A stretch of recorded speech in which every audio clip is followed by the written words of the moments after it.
ভাইয়া তোমার নাম কি? আমার নাম তানিম। তানিম, হুম। অনেক সুন্দর নাম। তুমি যে কাটিংটা চাইছিলে এটা কি পাইছো? দেখো তো এরকম হয়েছে কিনা।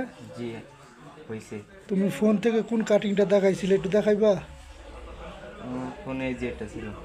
এই যে এটা না, হুম। দেখো তো এরকম হয়েছে কিনা। জি, খুব ভালো সার্ভিস হয়েছে।